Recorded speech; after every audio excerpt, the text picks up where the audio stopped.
Okay, let's see what we got here. Done that one. Check. Maybe next year. Check. I can't do this one alone. Done this one already. This one too. Maybe someday. Maybe next year.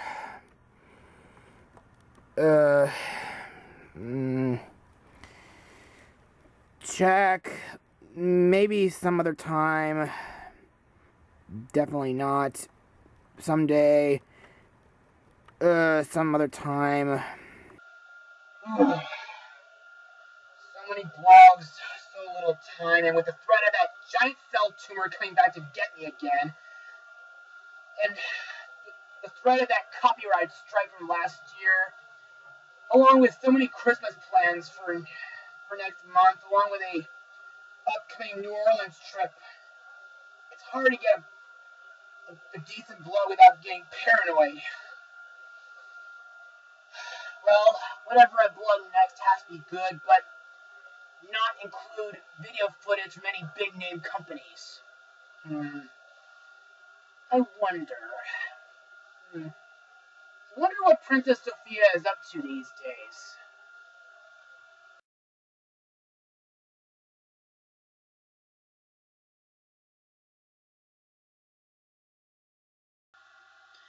Hey there, everybody. I'm Joshua Orro, the Mustang Prince, and welcome to Mustang Prince Orro Reports.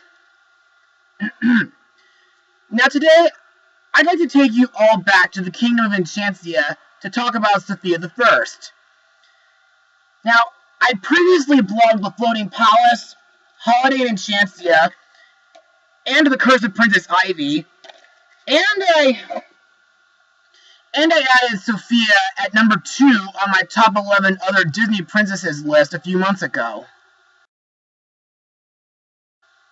So I guess it's safe to say that I'm a Sofia the First fan. Now, I know Sofia's third season has started pretty late this year, I think it started in August this year.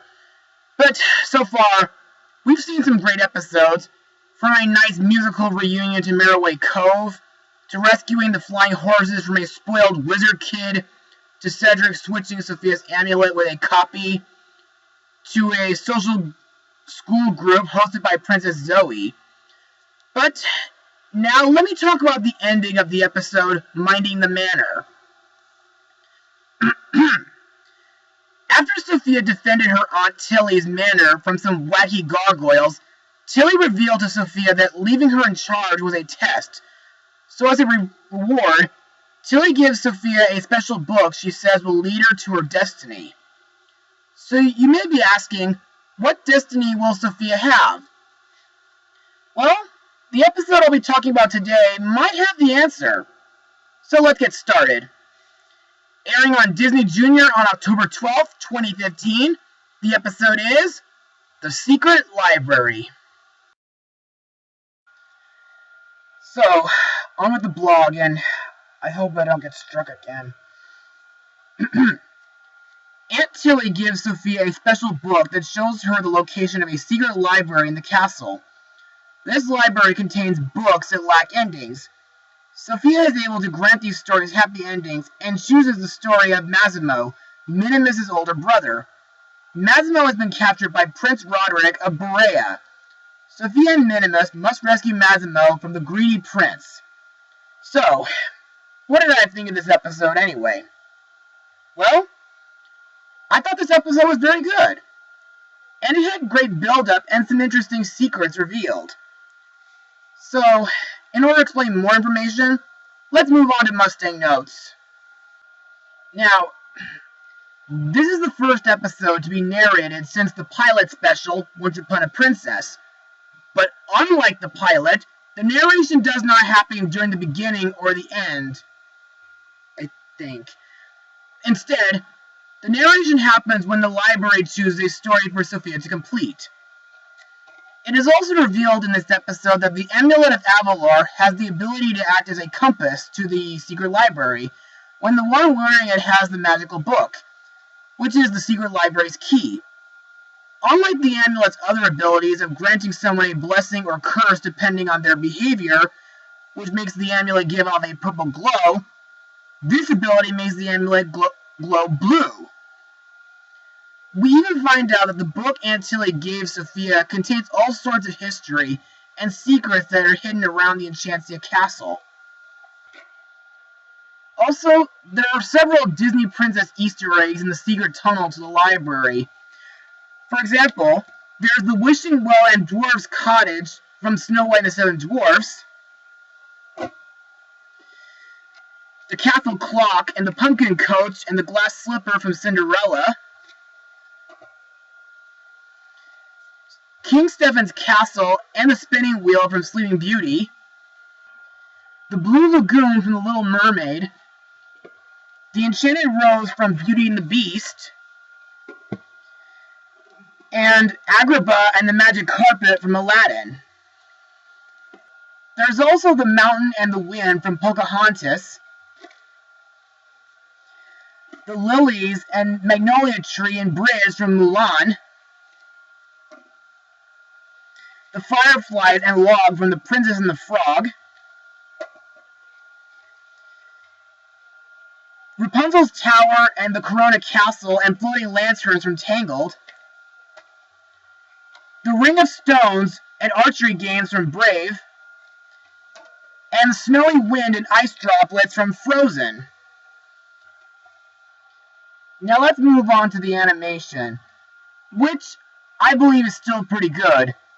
The CGI has improved ever since Season 2 started last year, perfecting on human characters, animals, even with magical effects.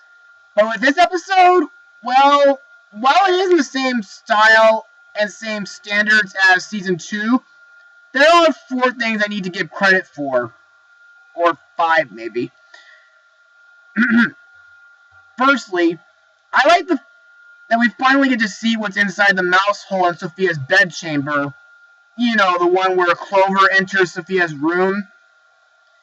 Secondly, I know I already mentioned the Easter eggs in the tunnel, but it's interesting how the whole Enchancia castle is connected to a library.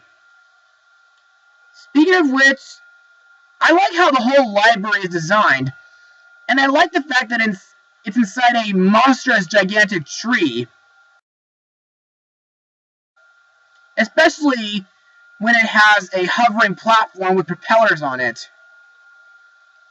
Also, the flying scenes are the best parts of the episode. Like some TV shows and films these days, these flying scenes make me feel like I'm flying too. Also, Wild Wing Valley at the end of the episode looks simply breathtaking, almost like the Great Valley from The Land Before Time.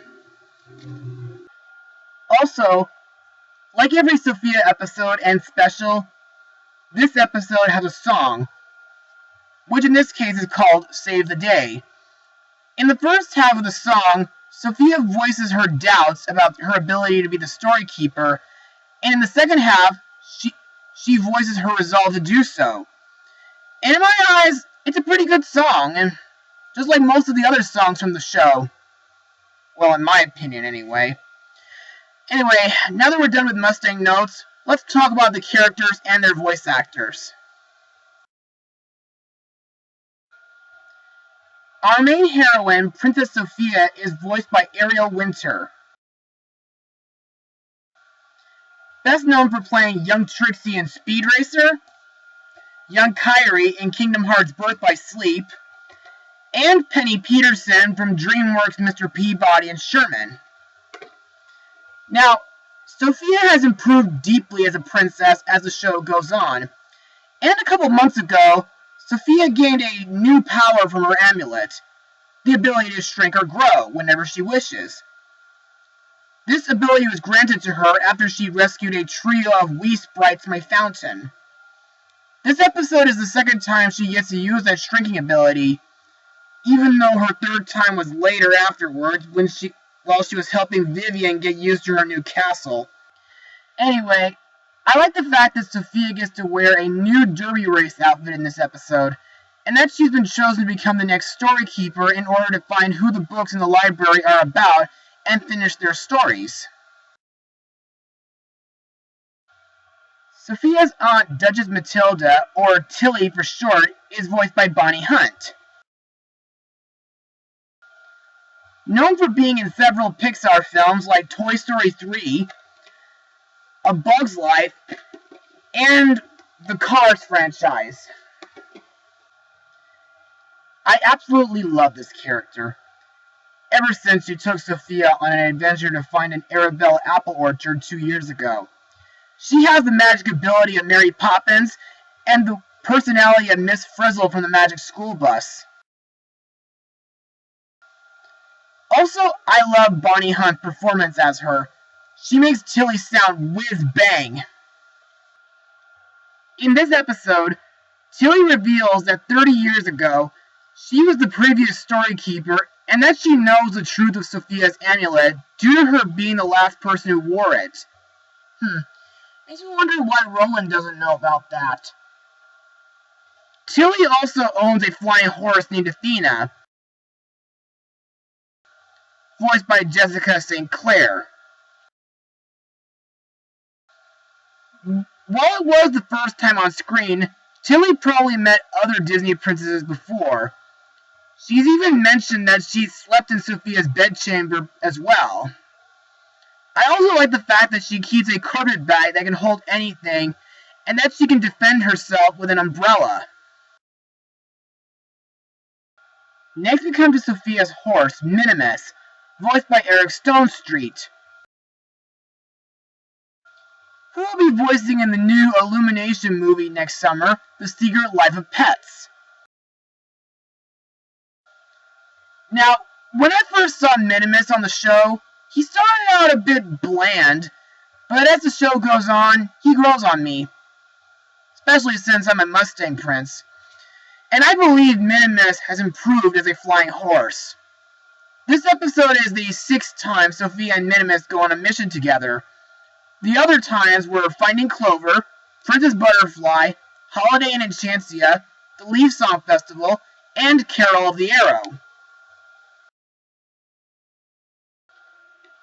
Next up is our guest star, Princess Merida from Pixar's Brave, who sadly isn't voiced by Kelly MacDonald, but is instead voiced by Ruth Connell, who provided her voice in the Disney Infinity game series. Merida is the 10th Disney princess to appear on the show. Her role in this episode is to teach Sophia that when you believe in yourself and what you can do, you can accomplish anything. Next up is the villain of the episode, Prince Roderick, voiced by Cary Elwes, who I remember from Ella Enchanted, The Cat Returns, A Christmas Carol with Jim Carrey, and Epic Mickey 2. Prince Roderick is the second villainous prince on the show, well, the first being Prince Hugo. However, unlike Roderick, Hugo was reformed last year, making Roderick currently the only villainous prince on the show so far. He's the Prince of Berea, a kingdom not too far from Enchancia. 3 months before the episode, his knights captured Massimo and brought him back to Berea Castle. Roderick renamed him Thundercloud and held him in his stable against his will ever since. Lastly, we have Minimus's brother, Massimo, voiced by Dean Norris.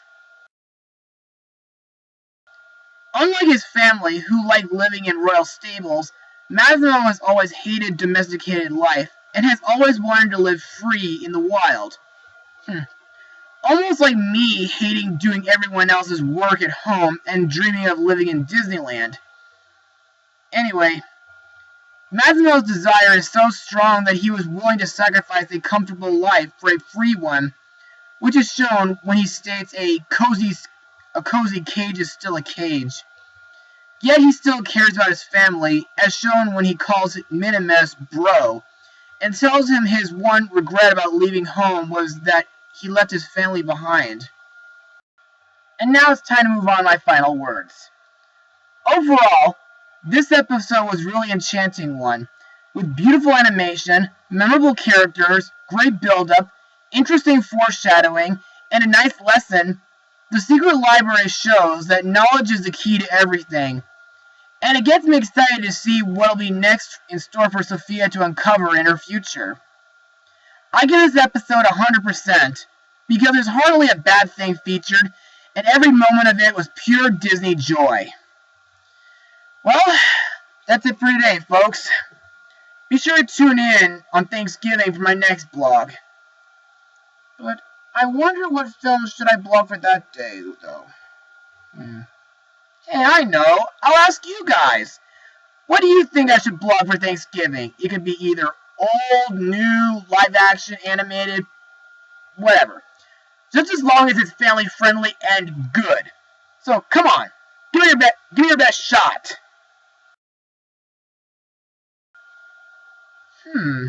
Okay.